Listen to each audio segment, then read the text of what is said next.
Hello, এটা 31st এর second blog. মাটনটা রেডি করা হচ্ছিল, আমাদের একটা ভুল হয়ে গেছে, সেদ্ধ করে নিইনি। তার জন্য একটু বেশিই টাইম লেগেছে। ভেবেছিলাম হয়তো গল্প কেমন করতে করতে চলছে? হয়ে যাবে। কেমন চলছে? তোমরা আগের ভিডিওতে দেখেছো যে আমরা চিকেন পোড়াটা উনুনে বানিয়েছিলাম। যেহেতু আঁচটা ছিল তো শাশুড়িমা বললো একটু আলু পোড়াবো। সেটা দেখে তো আমি কি নাক সেটকাচ্ছিলাম। বললো নাকি যে হেব্বি খেতে আলু পোড়া। আমি খেয়ে দেখিনি, ওরা সবাই খেলো। তোমরা কি কেউ খেয়েছো আলু পোড়া রামভাবে? তাহলে কমেন্টে অবশ্যই জানিও। কথায় আছে জানো তো, বাচ্চারা লোকজন দেখলে বেশি বদমাইশি করে, একদমই তাই।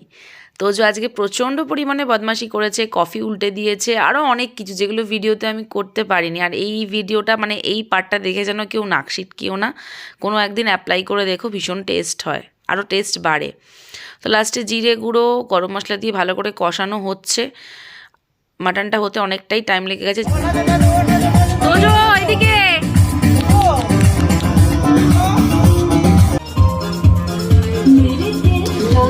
কালী পুজোর অনেকগুলো বাজি থেকে গিয়েছিলো, তাই ভাবলাম চলো 12টা যখন বেজেই গেছে বাজিগুলো ফাটিয়ে তারপরেই খাবো। মানে আমরা রেঁধেছি 2023-এ আর খেয়েছি 2024, এই হলো ব্যাপার।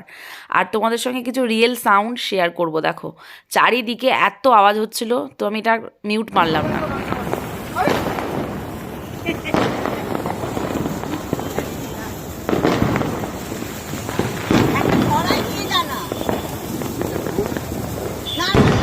অলরেডি বাজে 12টা 15, এতটাই খিদে পেয়ে গেছিলো যে ভিডিও করার কথা কোনো মাথাতেই ছিল না।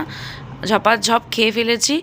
আর কত কিছু রয়ে গেছে দেখো, মটনের শুধু ঝোল রয়ে গেছে, কালকে ডিম ভেজে এটার মধ্যে দিয়ে দেবো। আর ভাতও রয়ে গেছে। দেখ, লাস্ট কটা ফানুস ছিল, ভাবলাম চলো ফানুসগুলো উড়িয়ে দিই। তো সবাই মিলে ফানুস উড়িয়ে দিলাম।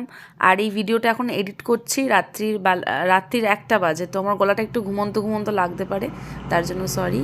সবার কীরকম লাগলো ভিডিওটা অবশ্যই জানিও। তো আজ এইটুকুই, দেখা হচ্ছে নেক্সট ব্লগে। সবাই সুস্থ থেকো, ভালো থেকো এবং নিজের কাছের মানুষদের ভালো রেখো। টাটা।